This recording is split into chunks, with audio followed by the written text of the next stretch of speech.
اللهم صل على محمد وآل محمد. بسم الله الرحمن الرحيم. عن جابر بن عبد الله الأنصاري عن فاطمة الزهراء عليها السلام بنت رسول الله صلى الله عليه وآله قالت: سمعت فاطمة أنها قالت: دخل علي أبي رسول الله في بعض الأيام فقال: السلام عليك يا فاطمة. فقلت: عليك السلام. قال: إني أجد في بدني ضعفان. فقلت له: أعوذك بالله يا أبتاه من الضعف. فقال: يا فاطمة ائتيني بالكساء اليماني فغطيني به. فأتيته بالكساء اليماني فغطيته به، وصرت أنظر إليه وإذا وجهه يتلأله كأنه البدر في ليلة تمامه وكماله. فما كانت إلا ساعة وإذا بولدي الحسن قد أقبل وقال: السلام عليك يا أمه. فقلت: عليك السلام يا قرة عيني وثمرة فؤادي. فقال: يا أمه إني أشم عندك راية طيبة كأنها راية جدي رسول الله. فقلت: نعم إن جدك تحت الكساء. فأقبل الحسن نحو الكساء وقال: السلام عليك يا جدة يا رسول الله، أتأذن لي أن أدخل معك تحت الكساء؟ قال: وعليك السلام يا ولدي ويا صاحب حوضي، قد أذنت لك. فدخل معه تحت الكساء. فما كانت إلا ساعة وإذا بولدي الحسين قد أقبل وقال: السلام عليك يا أمه. فقلت: عليك السلام يا ولدي ويا قرة عيني وثمرة فؤادي. فقال لي: يا أمه إني أشم عندك راية طيبة كأنها راية جد رسول الله صلى الله عليه وآله. فقلت: نعم إن جدك وأخاك تحت الكساء. فدنا الحسين نحو الكساء وقال: السلام عليك يا جدة، السلام عليك يا من اختار الله، أتأذن لي أن أدخل معكما تحت الكساء؟ فقال: عليك السلام يا ولدي ويا شافع أمتي، قد أذنت لك. فدخل معهما تحت الكساء. فأقبل عند ذلك أبو الحسن علي بن أبي طالب عليه السلام وقال: السلام عليك يا بنت رسول الله. فقلت: عليك السلام يا أبا الحسن ويا أمير المؤمنين. فقال: يا فاطمة إني أشم عندك رائحة طيبة كأنها راية أخي وابن عم رسول الله. فقلت: نعم ها هو ما لديك تحت الكساء. فأقبل علي عليه السلام نحو الكساء وقال: السلام عليك يا رسول الله، أتأذن لي أن أكون معكم تحت الكساء؟ قال له: عليك السلام يا أخي ويا وصي وخليفتي وصاحب لوائي، قد أذنت لك. فدخل علي عليه السلام تحت الكساء. ثم أتيت نحو الكساء وقلت: السلام عليك يا أبتاه يا رسول الله، أتأذن لي أن أكون معكم تحت الكساء؟ قال: وعليك السلام يا بنتي ويا بضعتي، قد أذنت لك. فدخلت تحت الكساء. ولما اكتملنا جميعا تحت الكساء أخذ أبي رسول الله بطرف الكساء وأومى بيده اليمنى إلى السماء وقال: اللهم إن هؤلاء أهل بيتي وخاصتي وحامتي، لحمهم لحمي ودمهم دمي، يؤلمني ما يؤلمهم ويحزنني ما يحزنهم. أنا حرب لمن حاربهم وسلم لمن سالمهم وعدو لمن عاداهم ومحب لمن أحبهم. إنهم مني وأنا منهم، فاجعل صلواتك وبركاتك ورحمتك وغفرانك ورضوانك علي وعليهم، واذهب عنهم الرجس وطهرهم تطهيرا. اللهم صل على محمد وآل محمد. فقال الله عز وجل: يا ملائكتي ويا سكان سماواتي، إني ما خلقت سماء مبنيا ولا أرضا مدحيا ولا قمرا منيرا ولا شمسا مضيا ولا فلكا يدور ولا بحرا يجري ولا فلكا يسري إلا في محبة هؤلاء الخمسة الذين هم تحت الكساء. فقال الأمين جبريل: يا رب ومن تحت الكساء؟ فقال عز وجل: هم أهل بيت النبوة ومعدن الرسالة، هم فاطمة وأبوها وبعلها وبنوها. اللهم صل على محمد وآل محمد. فقال جبريل: يا رب أتأذن لي أن أهبط إلى الأرض ليكون معهم سادسا؟ فقال الله: نعم قد أذنت لك. فهبط الأمين جبريل وقال: السلام عليك يا رسول الله. العلي الأعلى يقرأك السلام ويخصك بالتحية والإكرام ويقول لك: وعزتي وجلالي إني ما خلقت سماء مبنية ولا أرضا مدحية ولا قمرا منيرا ولا شمسا مضيئة ولا فلكا يدور ولا بحرا يجري ولا فلكا يسري إلا لأجلكم ومحبتكم، وقد أذن لي أن أدخل معكم، فهل تأذن لي يا رسول الله؟ فقال رسول الله صلى الله عليه وآله: وعليك السلام يا أمين وحي الله، إنه نعم قد أذنت لك. فدخل جبريل معنا تحت الكساء فقال لأبي: إن الله قد أوحى إليكم يقول: إنما يريد الله ليذهب عنكم الرجس أهل البيت ويطهركم تطهيرا. اللهم صل على محمد وآل محمد. فقال علي عليه السلام لأبي: يا رسول الله، أخبرني ما لجلوسنا هذا تحت الكساء من الفضل عند الله. فقال النبي صلى الله عليه وآله: والذي بعثني بالحق نبيا واصطفاني بالرسالة نجيا، ما ذكر خبرنا هذا في محفل من محافل أهل الأرض وفيه جمع من شيعتنا ومحبينا إلا ونزلت عليهم الرحمة وحفت بهم الملائكة واستغفرت لهم إلى أن يتفرقوا. فقال علي عليه السلام: إذا والله فزنا وفاز شيعتنا ورب الكعبة. فقال النبي صلى الله عليه وآله: ثانيا يا علي، والذي بعثني بالحق نبيا واصطفاني بالرسالة نجيا، ما ذكر خبرنا هذا في محفل من محافل أهل الأرض وفيه جمع من شيعتنا ومحبينا وفيهم مهموم إلا وفرج الله همه، ولا مغموم إلا وكشف الله غمه، ولا طالب حاجة إلا وقضى الله حاجته. فقال علي عليه السلام: إذا والله فزنا وسعدنا، وكذلك شيعتنا فازوا وسعدوا في الدنيا والآخرة ورب الكعبة.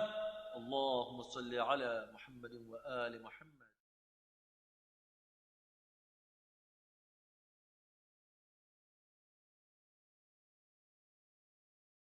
الذي بيده الملك وهو على كل شيء قدير. الذي خلق الموت والحياة ليبلوكم أيكم أحسن عملا وهو العزيز الغفور الذي خلق 7 سماوات طباقا ما ترى في خلق الرحمن من تفاوت فارجع البصر هل ترى من فطور ثم ارجع البصر كرتين ينقلب إليك البصر خاسئا وهو حسير ولقد زينا السماء الدنيا بمصابيح وجعلناها رجوما للشياطين وأعتدنا لهم عذاب السعير وللذين كفروا بربهم عذاب جهنم وبئس المصير إذا ألقوا فيها سمعوا لها شهيقا وهي تفور تكاد تميز من الغيظ كلما ألقي فيها فوج سألهم خزنتها ألم يأتكم نذير قالوا بلى قد جاءنا نذير فكذبنا وقلنا ما نزل الله من شيء إن أنتم إلا في ضلال كبير وقالوا لو كنا نسمع أو نعقل ما كنا في أصحاب السعير فاعترفوا بذنبهم فسحقا لأصحاب السعير إن الذين يخشون ربهم بالغيب لهم مغفرة وأجر كبير وأسروا قولكم أو اجهروا به إنه عليم بذات الصدور ألا يعلم من خلق وهو اللطيف الخبير هو الذي جعل لكم الأرض ذلولا فامشوا في مناكبها وكلوا من رزقه وإليه النشور أأمنتم من في السماء أن يخسف بكم الأرض فإذا هي تمور أم أمنتم من في السماء أن يرسل عليكم حاصبا فستعلمون كيف نذير ولقد كذب الذين من قبلهم فكيف كان نكير أولم يروا إلى الطير فوقهم صافات ويقبضن ما يمسكهن إلا الرحمن إنه بكل شيء بصير أمن هذا الذي هو جند لكم ينصركم من دون الرحمن إن الكافرون إلا في غرور أمن هذا الذي يرزقكم إن أمسك رزقه بل لجوا في عتو ونفور أفمن يمشي مكبا على وجهه أهدى أمن يمشي سويا على صراط مستقيم قل هو الذي أنشأكم وجعل لكم السمع والأبصار والأفئدة قليلا ما تشكرون قل هو الذي ذرأكم في الأرض وإليه تحشرون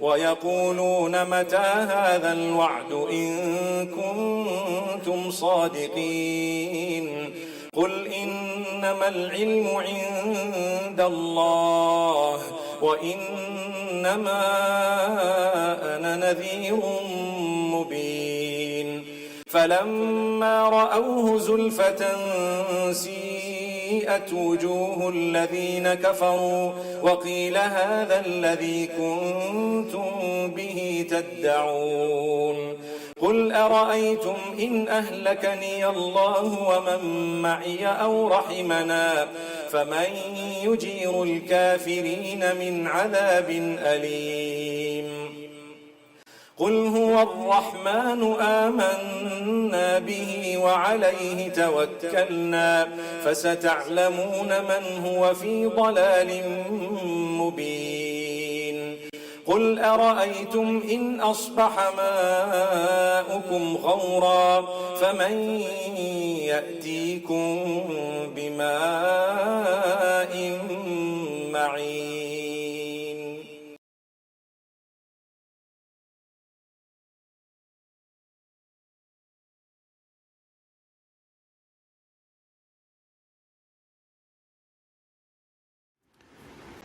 رحم اللہ من قرأ الفاتحہ.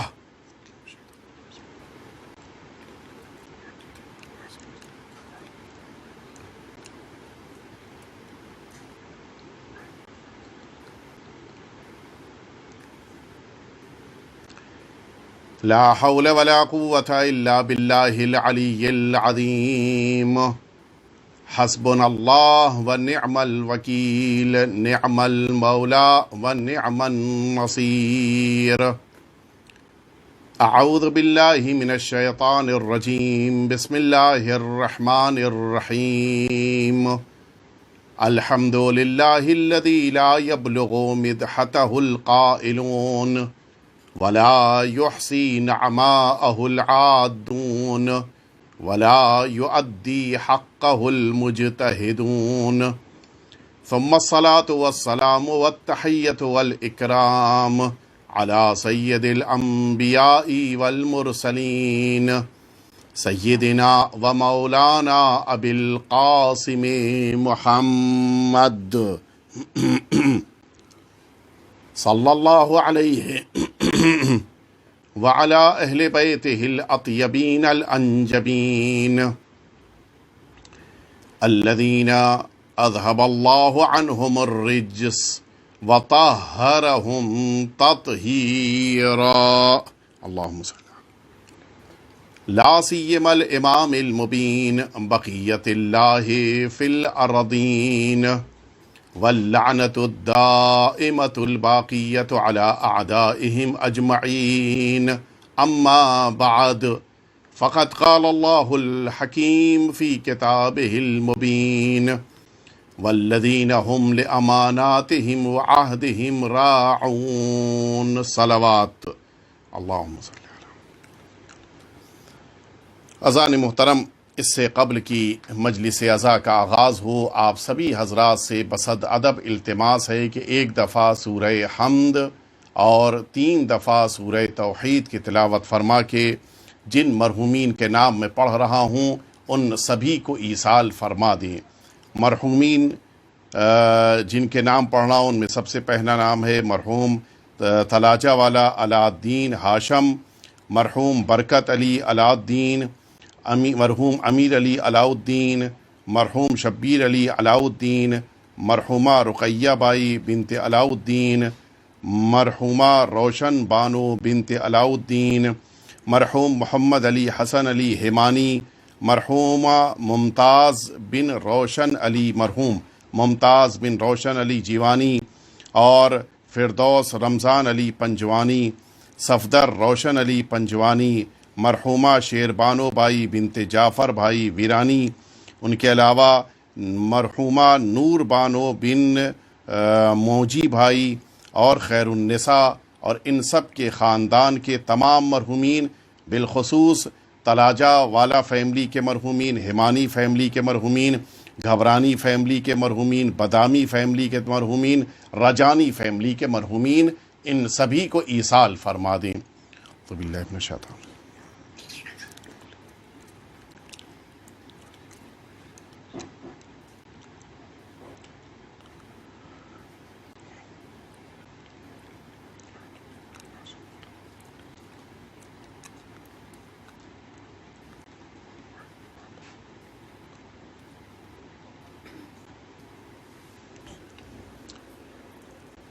ایک دفعہ پھر سے آپ سبھی حضرات مل جل کے صلوات بھیج دیجئے۔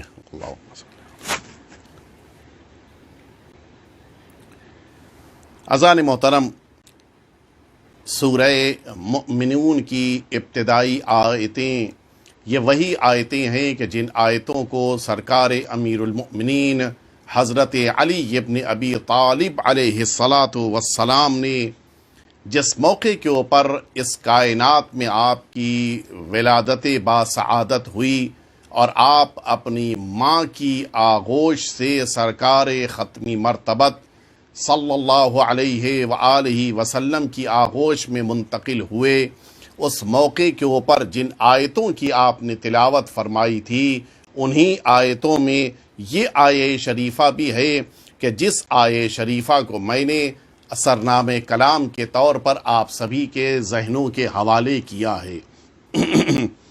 اس آیہ شریفہ میں پروردگار نے سارے انسانوں کو ایک پیغام دیا ہے اور یہ بات سمجھائی ہے کہ ہم سب کو متوجہ رہنا ہے کہ کامیاب ہو جانے والے مؤمنین کی صفتیں کون کون سی ہیں۔ قد افلح المؤمنون الذین هم عن صلاتهم خاشعون، وہ مؤمنین کامیاب ہیں کہ جو اپنی نمازوں میں خشوع اختیار کرتی ہیں۔ والذین هم عن اللغو معرضون، وہ افراد کامیاب ہیں کہ جو بیہودہ چیزوں سے، لغویات سے خود کو محفوظ رکھتی ہیں۔ والذین هم لفروجهم حافظون، اپنے بدن کے حصوں کو محفوظ رکھتے ہیں، چھپا کر رکھتے ہیں۔ اور اس کے بعد قرآن مجید کہتا ہے کہ والذین هم لاماناتہم وعہدہم راعون، وہ لوگ کہ جو اپنی امانتوں اور اپنے وعدوں کی رعایت کرتی ہیں۔ یعنی قرآن کی نگاہ میں کامیاب ہونے والے انسان کی علامت یہ ہے کہ وہ امانت دار ہو، اور قرآن کی نگاہ میں کامیاب ہونے والے انسان کی خاصیت یہ ہے کہ وہ اپنے وعدوں کو پورا کرے۔ اگر انسان امانت دار ہو اور وعدوں کو پورا کرے تب اس انسان کو یہ سوچنا چاہیے کہ میں کامیابی کی طرف، فلاح کی طرف، نجات کی طرف بڑھ رہا ہوں۔ لیکن اگر امانت دار نہیں ہے، اگر لوگوں کی امانتوں کا خیال نہیں رکھتا ہے، تو پھر ایسے انسان کو یہ سوچ لینا چاہیے کہ سب ہو سکتا ہے، فلاح اور کامیابی نہیں مل سکتی۔ لہٰذا اس کامیابی کو حاصل کرنے، اس کامیابی سے ہمکنار ہونے، اس کامیابی کی طرف بڑھنے والے انسانوں کے قدم تبھی انسان کو بشارت دے سکتی ہیں جب یہ انسان امانت دار بن جائے، جب یہ انسان امانتوں کی حفاظت کرنے لگ جائے۔ یہاں پر میں جس موضوع کو آج آپ کے سامنے عرض کرنا چاہ رہا ہوں اس پر میں تھوڑی سی توجہ چاہوں گا۔ یہ جو امانت داری قرآن مجید نے کہی ہے، یہ امانت داری تقریباً 3 معنی رکھتی ہے، جن میں سے درمیانی معنی آج میں پیش کرنا چاہتا ہوں۔ ایک معنی تو وہی ہے کہ جو ہم سب کے ذہنوں میں محفوظ ہے، کوئی اگر ہمارے پاس امانت رکھ رہا ہے تو اس امانت کی حفاظت کرنا، اس امانت کو بچا کر رکھنا، اس امانت کو پوری طرح سے ذمہ داری کے ساتھ اس کی نگہداشت کرنا، یہ انسان کی پہلی امانت داری ہے۔ اور پھر جس موقع کے اوپر اس امانت کو واپس کرنا ہو، پوری خوشی کے ساتھ، بغیر کسی احساس سے ندامت یا بغیر کسی احساس ناراضگی کے، پوری امانت داری کے ساتھ اس مال کو واپس کر دینا، یہ پہلا مرحلہ ہے۔ دوسرا معنی ہے امانت داری کا کہ جس مال کو ہم اپنے مال کو دوسروں کے حوالے کر رہے ہیں، اس مال میں امانت دار ہونا، یہ بڑا اہم مرحلہ ہے، یہ بڑا امپورٹنٹ اسٹیپ ہے کہ جس کے بارے میں ہمیں غور کرنے کی ضرورت ہے۔ بہت سے مال دوسروں کے ہمارے پاس ہیں، وہ امانت داری ایک مرحلہ ہے، لیکن اگر ہماری طرف سے کوئی شے دوسروں تک جا رہی ہے، اگر ہماری طرف سے کوئی شے دوسروں تک پہنچ رہی ہے، اگر ہماری طرف سے کوئی مال دوسروں کے لیے قرار پا رہا ہے، اس سلسلے میں ہمیں امانت دار بننا ہوگا۔ اس سلسلے میں ہمیں پوری طرح سے ایمانداری کا ثبوت دینا ہوگا۔ اسلام میں اس کی بڑی اہمیت ہے، اور یہ وہ موارد ہیں کہ جن موارد کے بارے میں معمولاً ہم بے توجہی کی بنا پر، نہ جاننے کی بنا پر، واقفیت کے نہ ہونے کی بنا پر ہم اس میں کوتاہی کر جاتے ہیں۔ یہ جو اس مرحلے کی امانت داری ہے، اس امانت میں اگر خدا نخواستہ دھوکہ ہے، اگر اس معاملے میں کسی قسم سے ہم نے دوسروں کو چیٹ کیا ہے، تو اسلام اسے ایکسپٹ نہیں کرتا۔ حتیٰ حضور ختمی مرتبت حضرت محمد مصطفیٰ صلی اللہ علیہ وآلہ وسلم کا ارشاد گرامی قدر ہے کہ لیس منا من غش مسلما، وہ ہم میں سے نہیں ہے جو مسلمانوں کو دھوکہ دیتا ہے، وہ ہم میں سے نہیں ہے جو مسلمانوں کو چیٹ کرتا ہے، وہ ہم میں سے نہیں ہے جو مسلمانوں کو کوئی مال دھوکے کے ساتھ دے دیتا ہے۔ آپ کے سامنے، آپ کے گھروں میں یہ توضیح المسائل موجود ہے۔ اس توضیح المسائل جو آیت اللہ العظمیٰ آغا سیستانی حفظہ اللہ تعالیٰ کی ہے، اس توضیح المسائل میں بہت کم ایسی جگہیں ہیں کہ جن جگہوں پر مرجع تقلید نے لوگوں کو فتویٰ بیان کیا ہو، ساتھ میں اس کا پروف بھی لکھا ہو، ساتھ میں اس کے حدیث بھی لکھی ہو، ساتھ میں اس میں معصوم کا قول بھی لکھا ہو۔ یہ بہت کم جگہوں پر ہے، اور ان جگہوں میں جو بہت کم ہیں ان میں سے ایک موقع یہی ہے کہ جہاں پر آیت اللہ العظمیٰ آغا سیستانی حفظہ اللہ تعالی نے اس قول کو، اپنے فتوے کو بیان کرنے کے ساتھ حدیث بھی بیان کی ہے۔ امپورٹنس تو آپ محسوس کریں، اتنی زیادہ آغا کی نگاہ میں اس مسئلے کی اہمیت ہے کہ مسئلہ بھی لکھا، اس کا پروف بھی دلیل کے طور پہ لکھا ہے۔ کون سا موقع ہے؟ آپ کے سامنے، آپ کے گھروں میں توضیح المسائل موجود ہے۔ اس توضیح المسائل کا یہ مسئلہ کہ جو آیت اللہ العظمیٰ نے لکھا ہے، یہ امانت داری کے باب میں 5واں مسئلہ۔ آغا نے وہاں پر لکھا ہے کہ ایسا معاملہ کہ جس میں دھوکہ دھڑی ہو، جس میں سامنے والے کو چیٹ کیا جائے، وہ حرام ہے۔ اور اس کے بعد لکھا کہ پیغمبر اکرم صلی اللہ علیہ وآلہ وسلم کا ارشاد گرامی قدر ہے کہ جو شخص مسلمانوں کے ساتھ معاملے میں دھوکہ دھڑی سے کام لے وہ ہم میں سے نہیں ہے۔ لیس منا من غش مسلما، یہ توضیح المسائل میں حدیث لکھی، قول پیغمبر لکھا کہ جس کی بنا پر یہ فتویٰ دیا ہے۔ اس کے بعد وہ حدیث کو مکمل کرتے ہوئے کہ پروردگار اس دھوکے کی بنا پر اس انسان کی روزی سے برکت کو اٹھا لیتا ہے۔ فرمایا کہ اس کے ذریعے سے اس کے دروازے جو رزق کے ہیں سب بند ہو جاتی ہیں۔ بہت بڑا مسئلہ انسان کے ساتھ، انسان نہ جانے کتنی دعائیں مانگتا ہے، نہ جانے کتنے مناجات کرتا ہے، نہ جانے کتنی نمازیں پڑھتا ہے، نہ جانے کتنے ورد کرتا ہے، نہ جانے کتنا صدقہ دیتا ہے، نہ جانے کتنی محنت کرتا ہے، نہ جانے اپنے بزنس کو بڑھانے کے لیے کتنے پسینے بہاتا ہے، لیکن رزق کے دروازے بند ہو جاتے ہیں، معاش اس کا تنگ ہو جاتا ہے، حتیٰ اس کے رزق کی برکت کو پروردگار چھین لیتا ہے۔ کس بنا پر؟ اسی غش کی بنا پر، کس بنا پر؟ اسی دھوکے کی بنا پر، کس بنا پر؟ اسی چیٹنگ کی بنا پر۔ اسی لیے امانت داری کو اسلام نے ضروری قرار دیا ہے۔ حرام ہے امانت داری کے خلاف انسان کے عمل کرنا۔ پھر اسی توضیح المسائل میں جہاں پر یہ مسئلہ بیان کیا گیا، 4 مورد، 4 ایسے موقعوں کا تذکرہ ہے کہ جن موقعوں پر انسان کے لیے یہ چیٹنگ حرام ہے۔ پہلا موقع کہ جس موقع کے اوپر انسان اس مال میں کسی دوسری شے کو ملا کر بیچ دے، یہ جو مکس کر رہا ہے مال، اس کو حرام قرار دیا گیا۔ آج ایک بہت بڑا مسئلہ ہماری سوسائٹی کا ہے مال میں مکس کر دینا، یہ ملاوٹی مال کا بیچنا، یہ اسلام میں حرام ہے۔ آیت اللہ العظمیٰ آغا سیستانی لکھتے ہیں کہ جیسے دودھ میں پانی کا ملا دینا، البتہ ظاہر ہے کہ وہ بزرگ عالم دین ہیں، بزرگ مرجع ہیں، انہوں نے لکھا ہے کہ دودھ میں پانی کا ملا دینا، جبکہ بعض ایریا، بعض دنیا کے علاقوں میں تو حال یہ ہے کہ دودھ میں پانی نہیں ملایا جاتا بلکہ پانی میں دودھ ملایا جاتا ہے۔ یہ جو ملاوٹ ہے یہ حرام ہے۔ انسان کالی مرچ میں پپایا کے بیج کو سکھا کے ڈال دے اور پھر وہ کالی مرچ کی شکل کے جیسے ہونے کی بنا پر بیچ دے، حرام ہے۔ انسان، جیسا میں نے پڑھا تھا نیوز پیپر میں، کہ انسان چائے کی پتی میں چمڑے کے برادے کو مکس کر کے چائے کی پتی کے نام پر بیچ دے، حرام ہے۔ وہ تمام چیزیں جو انسان دوسروں کو، جیسے ایک بہت بڑا بزنس یہ آئل کی دنیا میں ہے کہ جو کوکنگ آئل ہے، اس کوکنگ آئل میں وہ تیل کے جو خریدا جا رہا ہے اس کی قیمت زیادہ ہے، اور وہ تیل کے جو مکس کیا جا رہا ہے اس کی قیمت کم ہے۔ کم قیمت والے کو جب بڑھا دیا جائے گا تو نتیجہ یہ ہوا کہ وہ مہنگی قیمت میں بکے گا، دکاندار کو کچھ روپے کا فائدہ ہو جائے گا، اسلام میں حرام ہے۔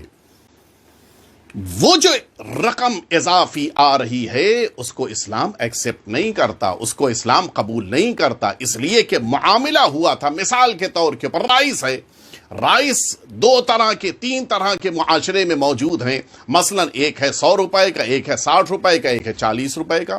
جو خریدار آیا ہے اس نے 5 کلو 100 روپے کے رائس کو خریدا تھا، بیچنے والے نے 4 کلو 100 روپے والا دیا اور 1 کلو 60 روپیز والا دیا۔ اس طرح سے لیا 500 روپے اور 460 روپے کا سامان دیا، یہ 40 روپیز کا یہ حرام ہے۔ یہ جو 40 روپیز اضافی لیے ہیں سامنے والے سے وہ تو حرام ہے ہی، خود یہ عمل بھی حرام ہے، اس لیے کہ سامنے والے کو چیٹ کیا، سامنے والے کو دھوکہ دیا، امانت داری کے خلاف کیا۔ فرمایا یہ مکس کر دینا مال کا یہ حرام ہے اسلام میں۔ فرمایا اگلا مرحلہ کہ جو مثالیں آیت اللہ العظمیٰ غیثانی نے لکھی ہیں کہ اسی طرح سے انسان کے لیے مال کو، پرانے مال کو نیا بنا کر پیش کر دینا، جو انہوں نے مثال لکھی کہ جس طرح سے پرانی اور باسی سبزی پر پانی ڈال کے اس کو تازہ بنا کر پیش کر دینا، حرام ہے۔ سیکنڈ ہینڈ مال کو ذرا سا برش کے ذریعے سے کلین کیا، پاک صاف کر دیا، اور اس کے بعد اس کو فرسٹ ہینڈ بنا کے بالکل فریش مال بنا کے بیچ دیا، حرام ہے۔ موبائل خریدا تھا، پتا چلا کہ ڈیفیکٹیو ہے، اب تو وہ سیکنڈ ہینڈ ہو گیا، اس کو لے جا کے معاشرے میں کسی انسان کو دھوکہ دیتے ہوئے بالکل فریش مال بتا کے یہ سیکنڈ ہینڈ مال کو فریش ہینڈ بتا کے لے جا کے بیچ دیا، یہ حرام ہے۔ البتہ عرض کروں میں، وہ جو ڈیفیکٹیو ہو گیا تھا پھر بھی بیچ رہا ہے وہ تو الگ مرحلہ ہے، وہ تو ابھی آگے آ رہا ہے۔ یہاں فرسٹ ہینڈ کو سیکنڈ ہینڈ بنایا، پھر سیکنڈ ہینڈ کو فرسٹ ہینڈ بنا کے بیچ رہا ہے۔ فریش مال کو جو پرانا ہو گیا تھا اس کو اب فریش مال بتا کے بیچ رہا ہے، یہ حرام ہے۔ انسان نے اگر مثال کے طور کے اوپر مارکیٹ سے کچھ دن کے لیے کمپیوٹر خریدنے کے بعد محسوس کیا کہ اب اسے بیچ دیا جائے، لے جا کے اگر کسی کو بیچ رہا ہو کہے کہ بس ابھی خرید کے لے آئے ہو، تمہیں دیکھ رہا ہوں، حرام ہے یہ سیکنڈ ہینڈ ہے، اس کو نیا بتا کر بیچنا حرام ہے۔ ہاں سامنے والے کو آپ بتا دیجئے، اگر اس کی مرضی ہو تو جو آپ کی بتائی ہوئی رقم ہے اس کے اوپر وہ راضی ہو جائے، مسئلہ نہیں ہے۔ اسی طرح سے ایک اور مسئلہ انہوں نے مثال دی کہ مال کے اندر اس طرح کی تبدیلی کر دینا کہ جس تبدیلی کو سامنے والا قبول نہ کرتا ہو۔ مثال کے طور کے اوپر سونے کے خریدار کو سونا کوئی خریدتا اور بیچتا ہے، اس کی اطلاع کے بغیر دوسری شکل میں ڈھال دیا اور اس کے بعد بیچ دیا، یہ حرام ہے، اسلام اسے پسند نہیں کرتا۔ چوتھا اور سب سے امپورٹنٹ مسئلہ کہ جنس یا مال کے عیب کو چھپا کر خریدار کے حوالے کر دینا، یہ بہت اہم مسئلہ ہوتا ہے۔ انسان جس موقع کے اوپر معاشرے میں سامان کو بیچ رہا ہو، اس موقع کے اوپر اس بات کا خیال کیے بغیر کہ یہ جس مال کو بیچ رہا ہے اس کے اندر کمی ہے، اور بغیر بتائے ہوئے اس مال کو بالکل صحیح بتا کے بیچ دیا۔ جیسے یہ ہوتا ہے، موبائل خراب تھا اس کو اچھا بتا کر بیچ دیا، کمپیوٹر خراب تھا اسے اچھا بتا کر بیچ دیا، ٹیبل لیمپ خراب تھا اسے اچھا بتا کر بیچ دیا۔ مثلا جس چیز کو وہ بیچ رہا ہے، مثلا ٹیبل ہے، ٹیبل کا سنمائکہ خراب ہو چکا ہے لیکن اسے اچھا بنا کر بیچ دیا. مثال کے طور کے اوپر نوٹ بک کو بیچ رہا ہے. نوٹ بک پرانی ہو چکی تھی, خراب ہو چکی تھی, اس میں دیمک لگ چکی تھی, اس کو پھر بھی فریش بتا کر بیچ دیا. کپڑا اس موقع پہ کہ جب باڑھ آئی تھی, اس باڑھ کی وجہ سے کپڑا خراب ہو گیا تھا, لیکن وہ تھان کے بیچ میں خراب کپڑا بھی اچھے مال کے بیچ میں اس نے بیچ دیا. اب دکاندار نے بیچ دیا ہے, خریدار جانے, اس کی قسمت جانے. اب وہ جو پلٹ کے اگلے دن آیا کہ یہ مال تم نے ہمیں خراب بیچ دیا تھا, اب وہ ناراض, نہیں ہم نے تو خراب نہیں بیچا تھا, تم اپنے گھر میں لے جا کے تم نے خراب کر دیا ہے. حرام ہے انسان کا اس طرح سے ڈیفیکٹڈ مال کو لوگوں کو دوبارہ اس طرح سے بیچ دینا کہ ان کو پتہ نہ ہو. اسلام امانت داری کے خلاف سمجھتا ہے. یہ یاد رکھیے گا, یہ سارا مال جو انسان اس طرح سے حاصل کر رہا ہے یہ اللہ کو بھی نہیں پسند ہے, اللہ کے رسول کو بھی نہیں پسند ہے, اہل بیت اطہار کو بھی پسند نہیں ہے. لہٰذا وہ لوگ کہ جو اس قسم کا کام کرتے ہیں ان سب کو مکمل احتیاط کرنی چاہیے. اچھا, یہ مسئلہ صرف ایسا ہی نہیں ہے, یہ مسئلہ سب کے ساتھ درپیش ہوتا ہے. مال مارکیٹ سے خریدا ہے, وہ سستا مال تھا, لیکن لے جا کے جس موقع کے اوپر آفس میں باس کو بتایا وہ مہنگا بتایا. جو آپ نے رسید پیش کی, وہ فیکٹر جو پیش کیا آپ نے وہ مہنگا بتایا. یہ حرام ہے. ہاں, یہ الگ بات ہے کہ اگر وہ اسی پر توافق ہو گیا ہو, طے ہو گیا ہو, اور اس معاشرے میں ایسا ہی لوگ معاشرے میں اس رواج کو عام سمجھا جائے تو الگ بات ہے, ورنہ یہ صحیح نہیں ہے. ہاں, یہ الگ بات ہے کہ جس مال کو مارکیٹ ریٹ پہ خریدا ہے اس دکاندار نے کچھ مال کی قیمت کو کم کر دیا تھا صرف اس انسان کے لیے کہ جو مال کو خریدنے آیا تھا, اور یہ کہا کہ یہ رقم تمہاری ہے, تو ایک الگ بات ہے. لیکن اگر اس مال کو بیچا اور خریدا گیا ہے کسی اور قیمت پر اور بتایا کسی اور قیمت پر جا رہا ہو تاکہ زیادہ قیمت لی جائے, یہ مال بھی اسلام قبول نہیں کرتا ہے. اسی لیے اسلام نے شدت سے بات کہی ہے کہ تم جس موقع کے اوپر دوسروں کو مال دے رہے ہو تمہارے پاس مکمل طور کے اوپر امانت داری ہونی. اسلام کہہ رہا ہے کہ تم نے اس مال کو جب دوسروں کے حوالے کیا ہے تو وہ مال صحیح ہونا چاہیے. حتیٰ اگر انسان اپنی اولاد کی شادی کر رہا ہے, دیکھیں اللہ نے جیسا بنایا ہے اس میں انسان چینج نہیں کر سکتا ہے. اگر انسان اپنی اولاد کی شادی کر رہا ہے اور خدا نخواستہ کوئی کمی ہے تو اس کمی کو بتانے کی ضرورت ہے.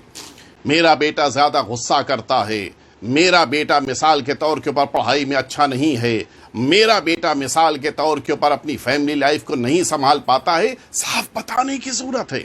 بعض گھرانوں میں تو شادیاں ہو جائیں تب پتہ چلتا ہے کہ یہ لڑکے کی سیکنڈ میرج ہے, بعض گھرانوں میں تو شادی ہو جائے تب پتہ چلتا ہے کہ اس بچی کی سیکنڈ میرج ہو رہی ہے.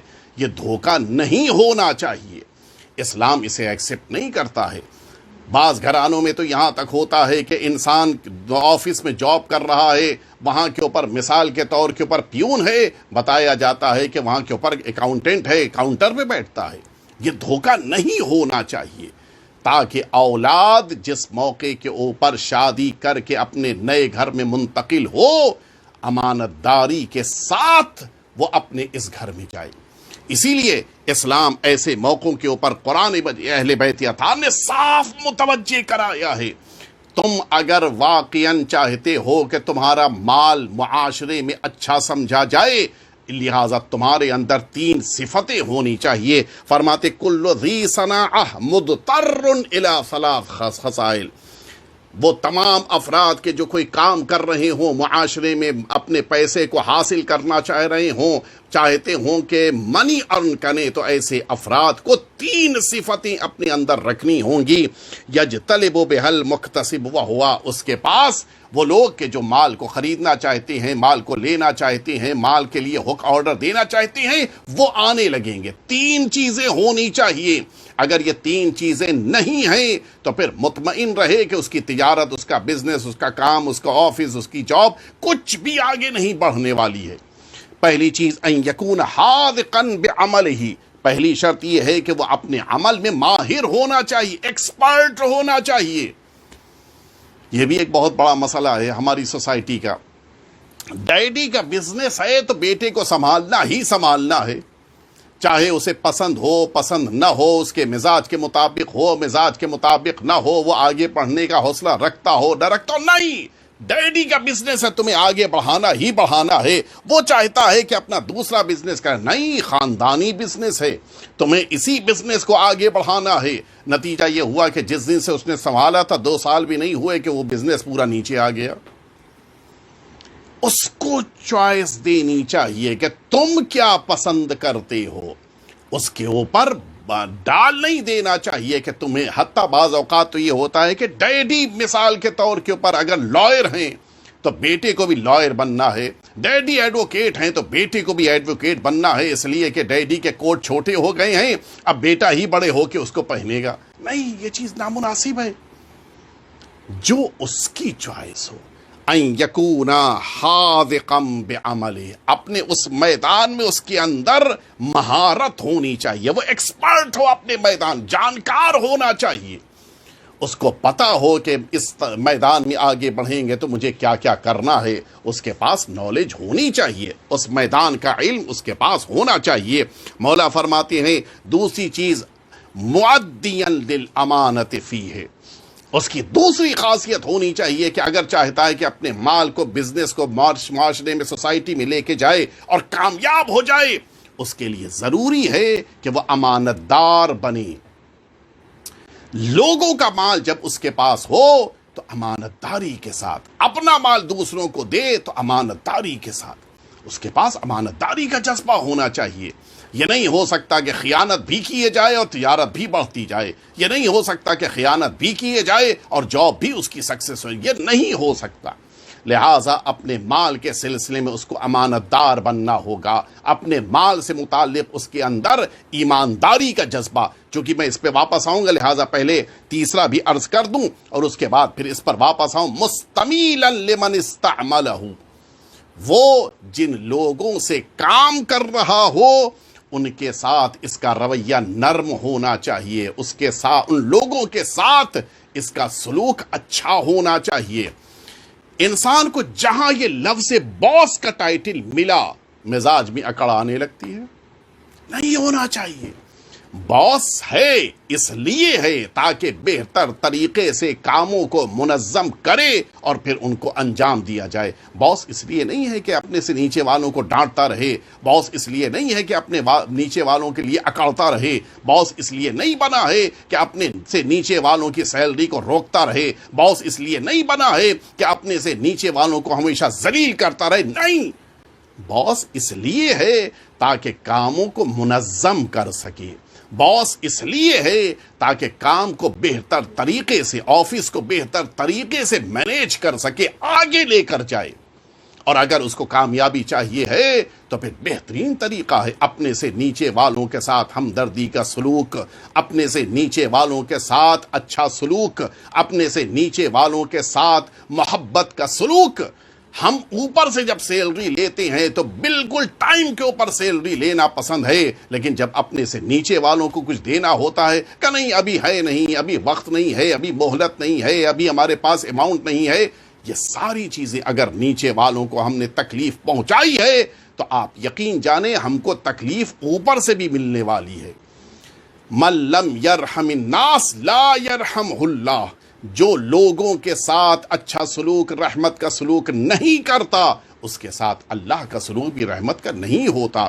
ہمیں جو اوپر سے چاہیے ہے ہمیں نیچے والوں کے ساتھ وہی سلوک اختیار کرنا ہے۔ فرمایا مستمیلا لمن استعملہ، اس کا انداز اپنے نیچے کام، اس کے ہاتھ کے نیچے کام کرنے والوں کے لیے بہترین ہونا چاہیے۔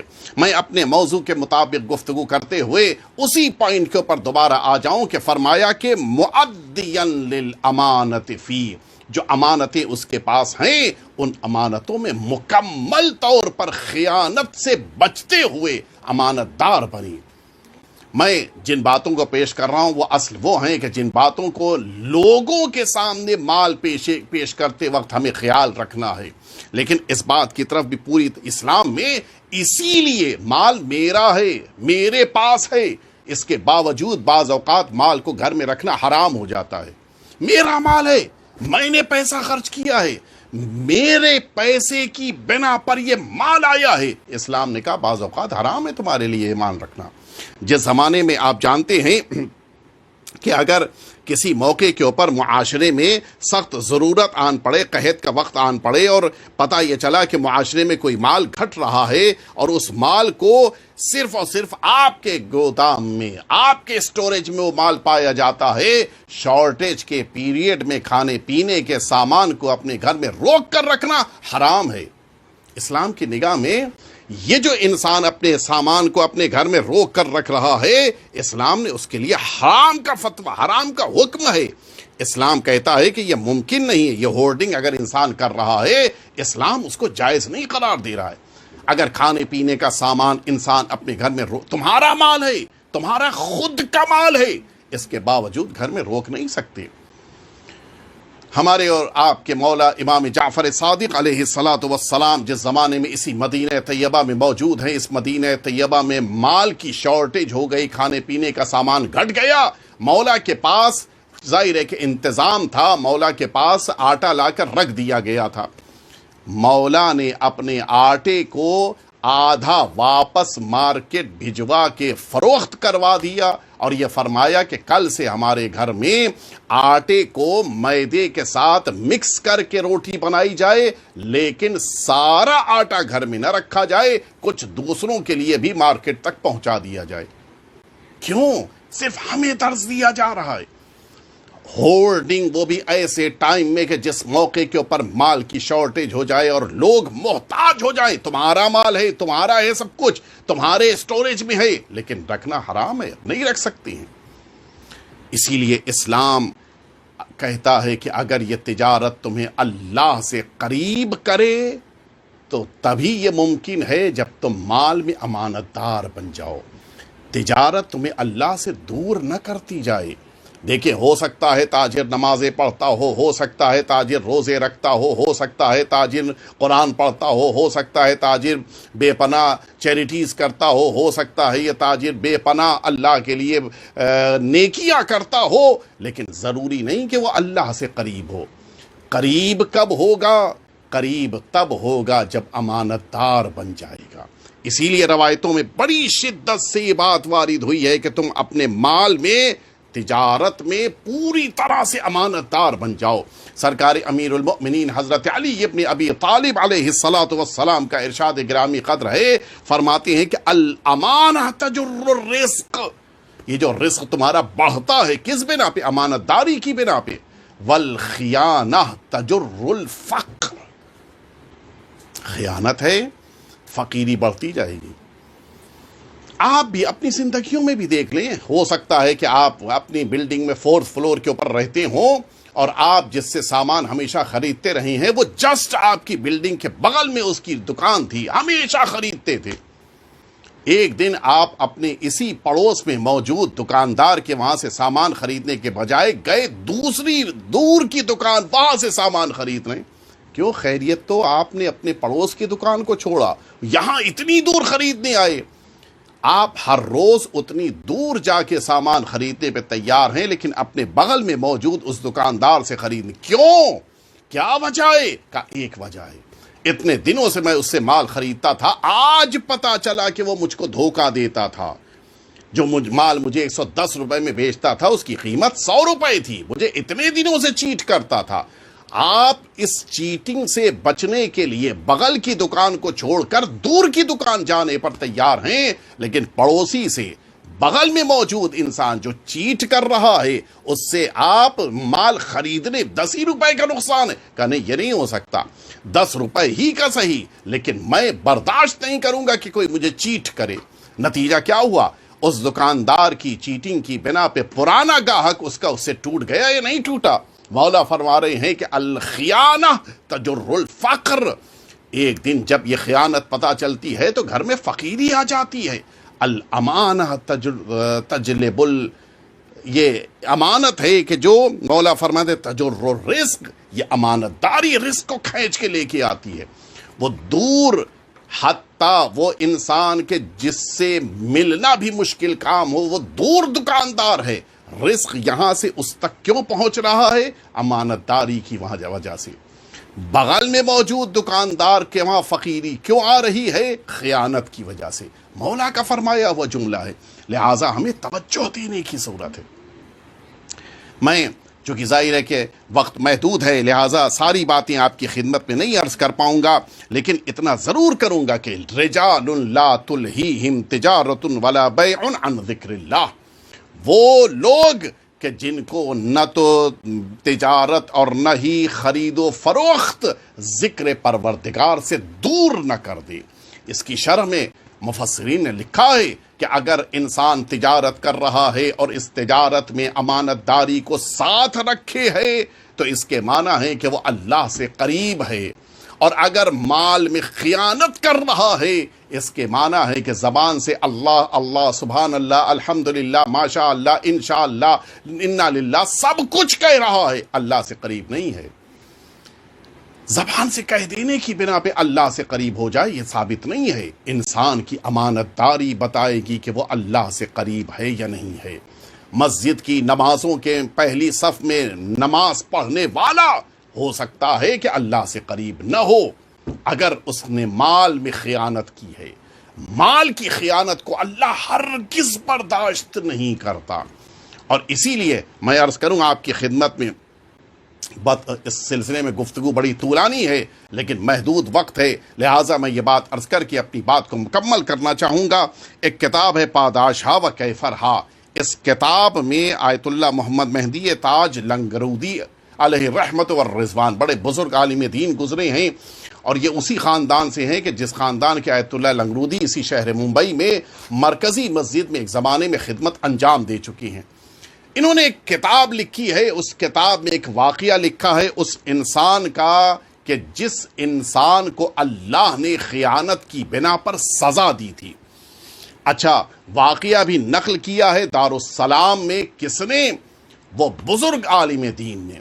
نقل کیا گیا ہے مرحوم شیخ عبد الحسین خنساری علیہ رحمت والرضوان. خود بڑے بزرگ عالم دین گزرے ہیں، بہت پائے کے عالم دین گزرے ہیں. ان بزرگان کی زبان سے جاری ہونے والے کلمات خود اہمیت رکھتی ہیں، خود انسان کو متوجہ کراتی ہیں کہ زندگی میں کس طرح سے ہمیں کوششیں کر کے اپنے کو آگے بڑھانا چاہیے. انہوں نے لکھا ہے آیت اللہ خنساری نے کہ جس موقع کے اوپر میں شہر کربلا میں مقیم تھا، میرا ایک ملاقاتی ظاہر ہے کہ علماء کرام سے تو بہت سارے افراد ملاقات کی بنا پہ رابطے بڑھتے جاتے ہیں، صبح و شام کے رابطے تعلقات. ایک ایسا انسان تھا کہ جو دوائیں بیچتا تھا، رہنے والا تھا اسی تبریز کا، جو کربلا میں اپنی دکان چلاتا تھا. اس زمانے میں یہ دکانیں جو دوائیں بیچتی تھی انہیں عطار کہا جاتا تھا. عطار کئی معنی میں یہ لفظ استعمال ہوتا ہے، ان لوگوں کے لیے بھی استعمال ہوتا ہے کہ جو پرفیوم اور سینٹ وغیرہ بیچتے ہیں انہیں بھی عطار کہا جاتا ہے. اسی طرح سے عطار انہیں بھی کہا جاتا ہے کہ جو واقعی طور کے اوپر یہ ادویات، یہ دوائیں، یہ میڈیسنز بیچتے ہیں، انہیں بھی عطار کہا جاتا ہے. یہ عطار ہمیشہ نماز میں آتا تھا، ملاقات ہوتی تھی، گفتگو ہوتی تھی. آیت اللہ خنساری نے لکھا ہے کہ ایک بار مجھے پتا چلا کہ وہ بیمار ہو گیا ہے. انسان بیمار ہوتا ہی ہے اپنی زندگی میں، شاید ہی کوئی ایسا انسان ہو کہ جو زندگی میں کبھی بیمار نہ ہو. آیت اللہ خنساری نے کہا کہ میں نے یہ سمجھا کہ شاید کچھ بیماری ہوگی، انشاءاللہ ٹھیک ہو جائے گی. کچھ دنوں بعد پوچھا، پتا چلا نہیں، بیماری اور اس کی بگڑ گئی ہے. خود میڈیکل کی دکان تھی اس کی، خود اس کے پاس دواؤں کا انبار ہے. مجھے بڑی حیرت ہوئی، کیا ہو گیا؟ میں نے سوچا کہ آج کل میں ملنے جاؤں گا اس سے، وقت نہیں میرے پاس تھا. ہوتے ہوتے نوبت یہاں تک پہنچی کہ ایک دن مجھے پتہ یہ چلا کہ اس کی وہ دکان جو میڈیکل کی دکان تھی وہ بھی بند ہو گئی. میڈیکل سٹور بند ہو گیا، عطار کی دکان بند. بڑا تعجب ہوا، دکان بک گئی، دکان کا سامان بک گیا، سارے ورکرز ہٹا دیے گئے. عجیب کیفیت تھی. مجھے پھر بھی یہ لگا کہ شاید ہو سکتا ہے کہ ابھی بھی کوئی ایسی بات ہو، ضرورت آن پڑی ہو پیسے کے لیے، لہٰذا اس دکان کو بیچ دیا گیا۔ کچھ دنوں بعد پتہ چلا کہ نہیں، اس نے اپنا وہ بہترین گھر کہ جو کربلا میں اس نے عطاری کی دکان کی بنا پر اپنا گھر بنایا تھا، وہ گھر بھی بک گیا۔ بڑا تعجب ہوا، گھر بھی بیچ دیا۔ میں نے سوچا کہ شاید کوئی ضرورت ہوگی، اس لیے اس نے گھر بیچ کے دوسرا جگہ گھر لے لیا ہے۔ پتہ یہ چلا کہ اب دھیرے دھیرے جہاں پر کرائے پہ رہنا شروع کیا تھا، اس کے گھر کے سامان بھی بک رہے ہیں۔ اس کا بیڈ مثال کے طور کے اوپر، اس کا صوفہ، اس کے گھر کے سارے سامان دھیرے دھیرے بک رہے ہیں۔ آیت اللہ خنساری کہتے ہیں کہ اب میں نے سوچا کہ چلوں اس سے ملاقات کروں، پوچھوں کہ اصل ماجرا بات کیا ہے، ریئلٹی کیا ہے۔ گیا، میں نے اس سے ملاقات کی، بڑی محبت سے وہ ملا۔ میں نے اس سے پوچھا کہ یہ بتاؤ کیا بات ہے، کیا ضرورت آن پڑی ہے، تم نے دکان بیچی، پھر اپنا گھر بیچ دیا، پھر اپنے گھر کے سامان بیچ رہے، یہ آخر بات کیا ہے؟ اس نے کہا دیکھیے بات یہ ہے کہ میری بیماری ہے اور اس بیماری کے علاج کے لیے مجھے پیسوں کی ضرورت ہے، میں کہاں جاؤں، کیا کروں، لہٰذا میں اب دھیرے دھیرے اپنا سارا سامان بیچ کے اپنے علاج پہ صرف کر رہا ہوں۔ میں نے کہا کہ کیا تمہاری بیماری کا کوئی علاج ہے یا نہیں؟ تم تو خود عطار ہو، تمہیں تو پتہ ہے دواؤں کے بارے میں، بتاؤ کہ کون سی دوا تم کو فائدہ دے گی، کوئی خاص دوا ہے، کہیں سے منگانی ہے، اصل بات کیا ہے؟ اس نے کہا کہ دیکھیں حاجی آغا، اگر آپ پوچھ رہے ہیں تو میں عرض کیے دیتا ہوں کہ میری بیماری کا کوئی علاج ہی نہیں ہے۔ اچھا کیا ہو گیا تمہیں، کیوں کوئی علاج نہیں ہے؟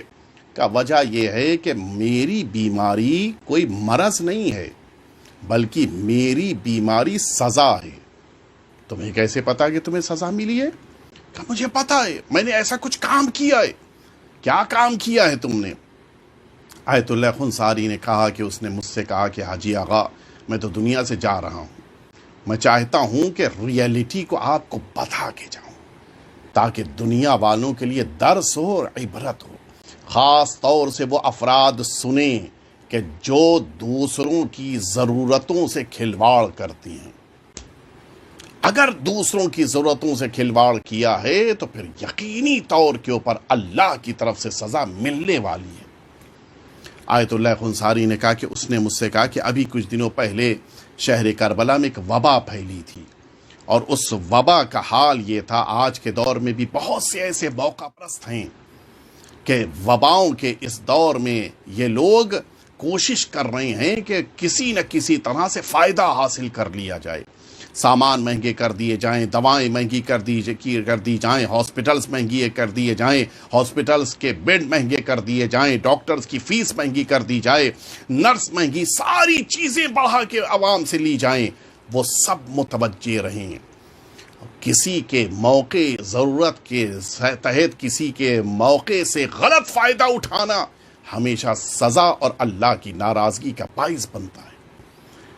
اس میڈیکل اسٹور والے نے کہا کہ آغا آپ کو میں بتاتا ہوں کہ جب یہی کربلا میں وبا پھیلی تھی تو اس وبا کا صرف ایک علاج تھا، صرف ایک میڈیسن تھی کہ جس کے ذریعے سے یہ سب ٹھیک ہو سکتے تھے۔ وہ چیز کیا تھی؟ وہ تبریز میں پیدا ہونے والا خاص قسم کا ایک نیبو تھا، جس کو فارسی میں لیمو شیریں کہتے ہیں۔ یہ بڑی سائز کا ہوتا ہے، تقریباً سنترے کی سائز کا، اور یہ بڑا میٹھا ہوتا ہے۔ یہ خاص تبریز میں جو پیدا ہو رہے تھے، خاص طرح سے پیدا کیے جاتے تھے یہ لیمو شیریں، عام لیمو شیریں نہیں، ہر شہر کا ہر جگہ کا نہیں، یہ خاص صرف وہ علاج تھا۔ پانی میں اس کو مکس کر کے جو پیتا تھا وہ شفا پا جاتا تھا۔ کہا میرے پاس وہ موجود تھا، لوگ میرے پاس آنے لگ گئے، اب 1 دن 2 دن 4 دن کہاں تک ہوگا؟ اچھا اب تبریز سے میں آرڈر کر کے منگا رہا ہوں۔ اچھا اس زمانے میں آرڈر ایسا نہیں کہ بس آج آپ نے آرڈر کیا اور شام تک مل گیا آپ کو، ایسا تو نہیں ہو سکتا، ٹائم لگتا تھا۔ نوبت یہاں تک پہنچی کہ اب ڈیمانڈ زیادہ ہو گئی، سپلائی کم ہو گئی، کیا کرے؟ یہی اصل مسئلہ ہوتا ہے، انسان کی زندگی میں آزمائش تبھی ہوتی ہے، اور ہولڈنگ کا مسئلہ بھی یہیں سے شروع ہوتا ہے۔ ڈیمانڈ زیادہ ہے، سپلائی کم ہے، لہٰذا کیا کیا جائے؟ جو مال میرے پاس ہے اس کو روک لیا جائے، یا جو مال میرے پاس ہے اس کو بڑھانے کے لیے مکس کیا جائے، مال میں ملاوٹ کی جائے۔ میں نے سوچا تبریز سے آئے گی بھی تو بڑی بوٹل میں مثلاً وہ 10 لیٹر 12 لیٹر آئے گی، اور اس وقت جو ڈیمانڈ ہے اس سے یہ پتا چل رہا ہے کہ لوگوں کو جو ضرورت ہے وہ مثلاً 50-60 بوٹل کی ضرورت ہے۔ میں کیا کروں؟ میں نے اس کا راستہ نکالا۔ اس جگہ شہر کربلا میں کچھ ایسی چیزیں تھیں کہ جن چیزوں کا رنگ اور شیپ بالکل ملتا ہوا تھا اس لیمو شیریں کے عرق سے۔ یہ جو اس کا جوس بن کے وہاں سے آ رہا تھا اس کے سیم کلر کی چیزیں میں نے کربلا سے ڈھونڈی، اور ان چیزوں کو اس نیچرل لیمو شیری کے جوس میں مکس کرنا شروع کیا، اور تھوڑا سا وہ میں تبریز کا جوس رکھتا تھا، بقیہ یہاں کی کربلا کی لوکل چیزیں مکس کر کے میں نے بیچنا شروع کر دیا۔ کل تک میری بکی ہوئی دواؤں سے لوگ شفا پا رہے تھے، اچانک لوگوں نے کربلا میں مرنا شروع کر دیا۔ میری آنکھ نہیں کھلی، میں پھر بھی متوجہ نہیں ہوا کہ یہ میں لوگوں کو دھوکہ دے رہا ہوں۔ لیس منا من غش مسلما، وہ ہم میں سے نہیں ہے جو مسلمانوں کو دھوکہ دیتا ہے۔ میں پھر بھی متوجہ نہیں ہوا، اور میں دھڑلے سے بڑے آرام کے ساتھ اس کربلا کے سادے قسم کے سامان کو ملا کے بیچ رہا تھا۔ میں مالدار ہوتا جا رہا تھا، نتیجے میں اس وبا کے ختم ہونے تک لوگ کنگال ہوتے گئے، میں رئیس بنتا گیا۔ میں اس وقت تک بھی متوجہ نہیں تھا۔ نتیجے میں ایک دن وہ آیا کہ پورے کربلا سے وبا ختم ہو گئی، لیکن اچھی خاصی تعداد کی موت صرف میری بیچی ہوئی غلط دوا کی بنا پر ہوئی۔ کہتا ہے حاجی آغا، میں تب متوجہ ہوا جب میرے بدن میں بیماری نے حملہ کیا۔ میں تب جا کے متوجہ ہوا کہ یہ میری دھوکہ دھڑی کا اب نتیجہ ہے جو بیماری مجھ پر طاری ہو رہی ہے۔ جتنا مال میں نے کمایا تھا وہ سارا مال میرے علاج میں چلا گیا، اور پھر بھی میں مطمئن ہوں کہ میں ٹھیک نہیں ہوں گا۔ اسی بیماری میں جو مجھے سزا کی شکل میں ہے، مجھے اللہ کی بارگاہ میں حاضر ہونا ہوگا۔ انسان کبھی بھی دھوکہ نہ دے، خاص طور سے جب کسی کو مال دے رہا ہو۔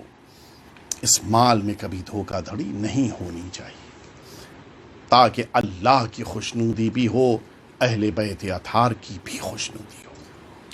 یقیناً ہم سب اب ان دنوں سے قریب ہو رہے ہیں کہ جو تاریخیں ہمیں ماہ محرم کی طرف لے کر جا رہی ہیں، وہ تاریخیں کہ جن تاریخوں میں ہم سرکار سید الشہداء کے لیے فرش عزا بچھاتے ہیں، وہ تاریخیں کہ جن تاریخوں میں ہم اہل بیت اطہار کا ماتم کرتے ہیں، وہ تاریخیں کہ جن تاریخوں میں اہل بیت اطہار کی شبیہیں برآمد کرتے ہیں، وہ تاریخیں کہ جن تاریخوں میں ہم ان آنسوؤں کو پیش کرتے ہیں کہ جو ایک مقدس اور محترم خاتون کے رومال کی زینت بن جاتی ہیں۔ ہاں، محرم قریب ہے، آپ بھی انتظار کر رہے ہیں، میں بھی انتظار کر رہا ہوں، اور ہمارا اور آپ کا انتظار کیسا؟ محرم کا انتظار تو وارث حسین بھی کر رہا ہے، محرم کا انتظار تو ائمہ اطہار بھی کر رہے ہیں، اور ایک جملہ کہوں، محرم کا انتظار تو ایک دکھیاری ماں بھی کر رہی ہے۔ میرے بچے کے ماتم دار آئیں گے، میرے بچے کے سینہ کے اوپر ماتم کرنے والے آئیں گے، میرے حسین کے اوپر آنسو بہانے والے آئیں گے۔ سیدہ اپنے رومال کے ساتھ مجلسوں میں آنے والی ہیں۔ ہاں، ہر سال ہم جناب سیدہ کے لیے مل کے ماتم کرتے تھے، اس سال ہم جناب سیدہ کے لیے اس طرح سے ماتم نہیں کر پائیں گے، اس سال اس طرح سے جلوس نہیں نکل پائیں گے، اس سال اس طرح سے مجلسیں نہیں ہوں گی، لیکن ہاں، سیدہ کے بچوں کا ماتم ہوگا۔ شہزادی، ہمارے بچے آپ کے بچوں کا ماتم کریں گے، ہماری عورتیں مقدرات عصمت و طہارت پہ گریہ کریں گی، ہمارے جوان علی اکبر کا ماتم کریں گے، ہمارے وہ تمام افراد جو بزرگ ہیں وہ کربلا کے بزرگان کا ماتم کریں گے، اس لیے کہ کربلا میں جنہیں رونا تھا انہیں رونے نہ دیا گیا، جنہیں ماتم کرنا تھا وہ ماتم نہ کر سکے۔ کوئی جناب زینب کے دل سے پوچھے، کتنی تڑپ رہی ہوگی جناب زہرا، جناب زینب کے دل میں کہ کاش مجھے بھی اپنے حسین پر رونے کا موقع مل جاتا۔ آج سب بے چین ہیں کہ ہمیں حسینیہ امام بارگاہ میں بیٹھ کر ماتم کرنے کا موقع نہیں ملے گا۔ سب پریشان ہیں کہ اس طرح سے جلوس نہیں برآمد ہوں گے، لیکن کوئی کربلا کی زینب کے دل سے پوچھے، آج کوئی آپ کو روکنے والا تو نہیں ہے، آپ کو کوئی تماچے لگانے والا تو نہیں ہے، آپ کو کوئی اذیتیں دینے والا تو نہیں ہے۔ کربلا میں زینب جب بھی حسین پہ ماتم کرتی ہے، تازیانے کھاتی ہے۔ سکینہ جب کبھی اپنے بابا کا نام لیتی ہے، سکینہ تماچے کھاتی ہے۔ جب کبھی سید سجاد نے اپنے بابا کو یاد کیا ہے، اذیتوں میں گرفتار کیا گیا ہے۔ ہاں، اہل حرم موجود تھے، لیکن کوئی نہ تھا کہ جو آگے بڑھ کے اہل حرم کو سینے سے لگا کے پرسا دیتا۔ پرسا دینا تو دور کی بات ہے، انہیں رونے تک کا موقع نہ دیا گیا۔ خیموں میں جس موقع کے اوپر یہ خبر پہنچی ہے کہ حسین قتل کر دیے گئے، حسین کا سر نو کے نیزہ پہ بلند ہو رہا ہے، زینب کی پریشانیاں تو آپ دیکھیں۔ زینب کا پہلا امتحان ہے، خیموں میں آگ لگائی جا رہی ہے، زینب کو رونے کا موقع نہیں مل رہا ہے۔ زینب جلتے ہوئے خیموں سے ان بیبیوں کو لے کے باہر نکل رہی ہیں، جلتے ہوئے خیمے سے وقت کے امام کو بچا کے زینب کو باہر نکلنا ہے۔ زینب ساری بیبیوں کو لے کے خیمے سے باہر نکلی تھی، اچانک یہ خبر آتی ہے کہ میدان کربلا میں گھوڑوں کی نال بندی ہو رہی ہے، گھوڑوں کے سموں میں نئی نال لگائی جا رہی ہے۔ آپ سمجھے یہ نال کیوں لگائی جا رہی تھی؟ یہ نال اس لیے لگائی جا رہی تھی تاکہ گھوڑوں کے پیروں میں اور زیادہ زخم پیدا کرنے کی صلاحیت پیدا ہو جائے۔ گھوڑوں کی نالوں کو تیار کیا گیا۔ زینب نے بلندی سے اب جب یہ دیکھا میدان کربلا میں شہداء کے جنازے ہیں، ان جنازوں کو لا کے بیچ میں رکھا گیا۔ زینب نے جلدی سے میدان کربلا کی طرف رخ کیا، سارے جنازے ایک ایک کر کے جانا شروع ہوئے، لیکن عجیب مرحلہ ہے، رسول کے نواسے کا جنازہ میدان کربلا میں زمین پہ ہے، کوئی یہ کہنے والا نہیں ہے کہ یہ میرے رسول کا نواسا ہے۔ اور یہی وہ لمحہ تھا، زینب کی نگاہوں کے سامنے اب جو گھوڑوں نے دوڑنا شروع کیا، ادھر کے گھوڑے ادھر، ادھر کے گھوڑے ادھر، زینب کی نگاہوں کے سامنے حسین کا جسم پامال اسم اسپا ہو رہا تھا۔ زینب تڑپ کے گھوڑوں کے سموں سے لپٹی جا رہی تھی، میرے حسین کو کوئی پامال نہ کرے، میری ماں نے چکیاں پیس کے حسین کو پالا ہے۔ وَسَيَعْلَمُ الَّذِينَ ظَلَمُوا أَيَّ مُنْقَلَبٍ يَنْقَلِبُونَ إِلَٰهِ بِحَقِّ الزَّهْرَاءِ وَأَبِيهَا وَبَعْلِهَا وَبَنِيهَا وَالسِّرِّ الْمُسْتَوْدَعِ فِيهَا أَن تُصَلِّيَ عَلَى مُحَمَّدٍ وَآلِ مُحَمَّدٍ۔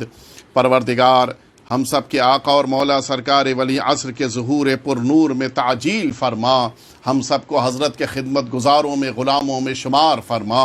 پروردگار جن مرحومین کے ایصال ثواب کی مجلس ہے ان سب کے درجات کو بلند سے بلند تر فرما۔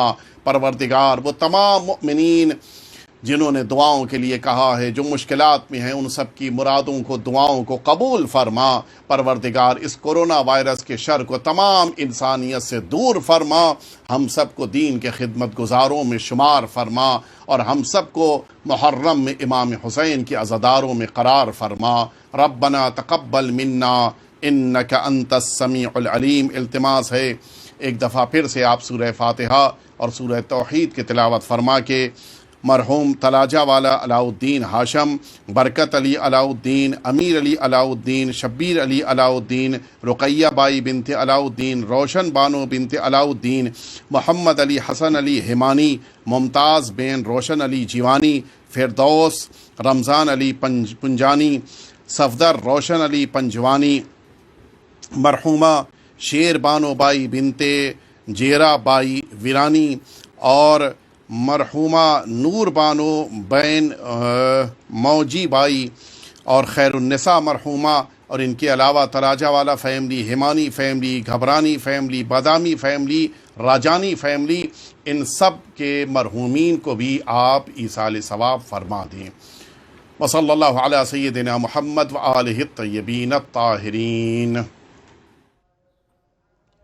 اللهم صل على محمد وآل محمد.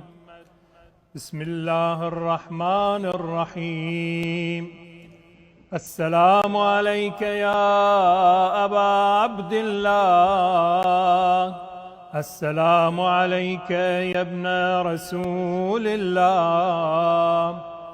السلام عليك يا ابن أمير المؤمنين وابن سيد الوصيين. السلام عليك يا ابن فاطمة سيدة نساء العالمين. السلام عليك يا ثار الله وابن ثاره والوتر الموتور. السلام عليك وعلى الأرواح التي حلت بفنائك. عليكم مني جميعا سلام الله أبدا ما بقيت وبقي الليل والنهار. يا أبا عبد الله، لقد عظمت الرزية وجلت وعظمت المصيبة بك علينا وعلى جميع أهل الإسلام. وجلت وعظمت مصيبتك في السماوات على جميع أهل السماوات. فلعن الله أمة أسست أساس الظلم والجور عليكم أهل البيت. ولعن الله أمة دفعتكم عن مقامكم وأزالتكم عن مراتبكم التي رتبكم الله فيها. ولعن الله أمة قتلتكم. ولعن الله الممهدين لهم بالتمكين من قتالكم. برئت إلى الله وإليكم منهم ومن أشياعهم وأتباعهم وأوليائهم. يا أبا عبد الله، إني سلم لمن سالمكم وحرب لمن حاربكم إلى يوم القيامة. ولعن الله آل زياد وآل مروان. ولعن الله بني أمية قاطبة. ولعن الله ابن مرجانة. ولعن الله عمر بن سعد. ولعن الله شمرا. ولعن الله أمة أسرجت وألجمت وتنقبت لقتالك. بأبي أنت وأمي، لقد عظم مصابي بك. فأسأل الله الذي أكرم مقامك وأكرمني بك أن يرزقني طلب ثارك مع إمام منصور من أهل بيت محمد صلى الله عليه وآله. اللهم اجعلني عندك وجيها بالحسين عليه السلام في الدنيا والآخرة. يا أبا عبد الله، إني أتقرب إلى الله وإلى رسوله وإلى أمير المؤمنين وإلى فاطمة وإلى الحسن وإليك بموالاتك، وبالبراءة ممن قاتلك ونصب لك الحرب، وبالبراءة ممن أسس أساس الظلم والجور عليكم، وأبرأ إلى الله وإلى رسوله ممن أسس أساس ذلك وبنى عليه بنيانه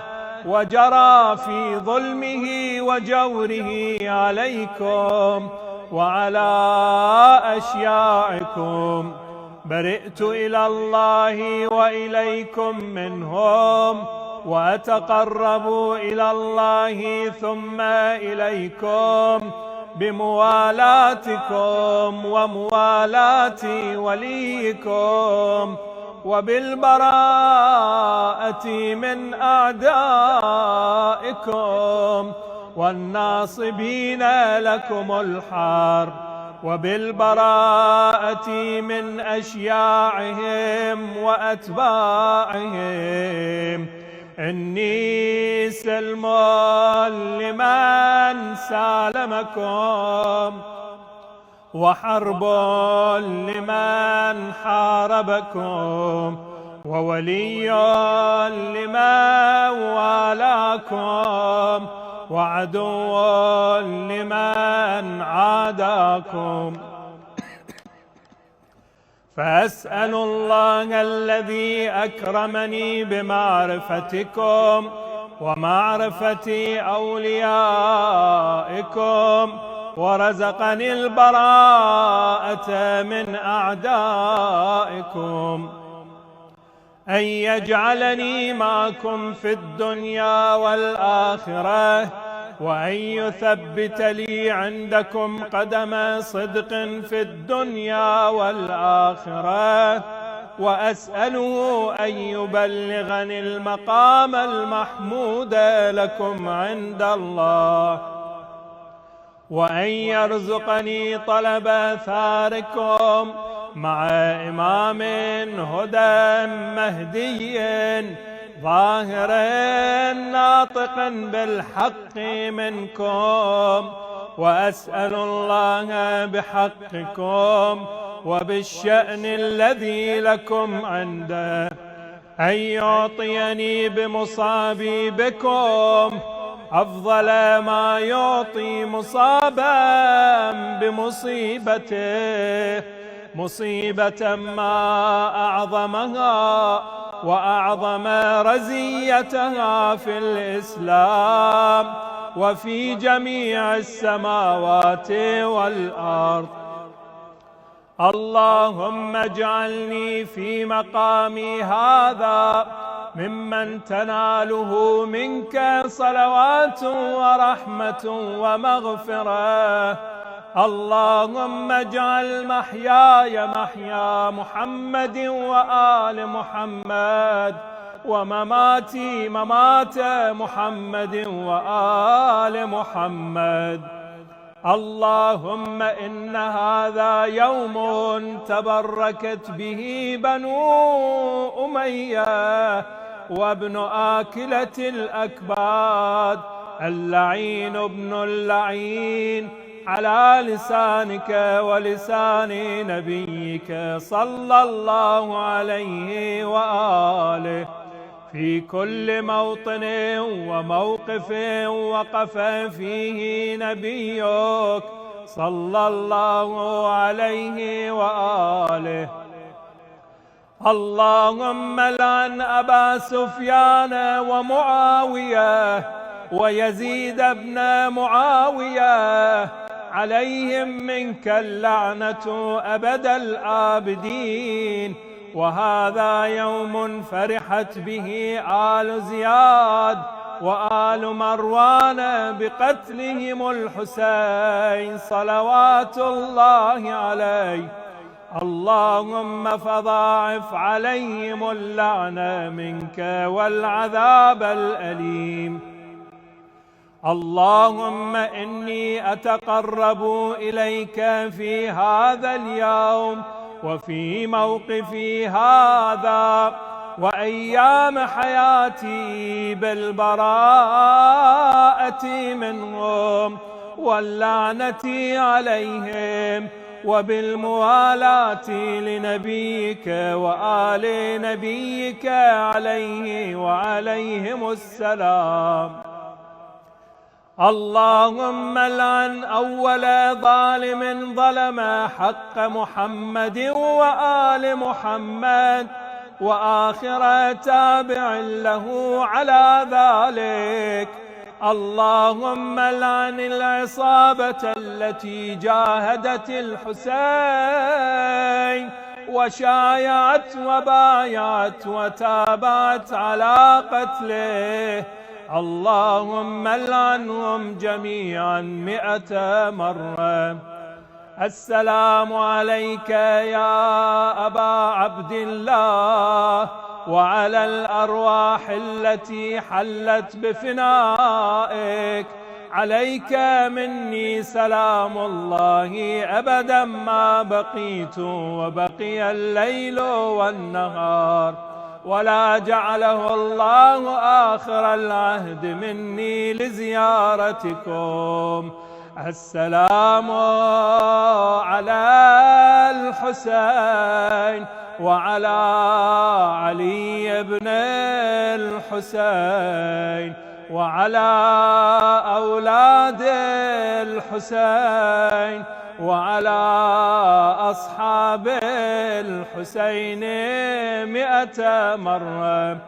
اللهم خص أنت أول ظالم باللعن مني وابدأ به أولا، ثم العن الثانية والثالثة والرابع. اللهم العن يزيد خامسا، والعن عبيد الله بن زياد وابن مرجانة وعمر بن سعد وشمرا وآل أبي سفيان وآل زياد وآل مروان إلى يوم القيامة.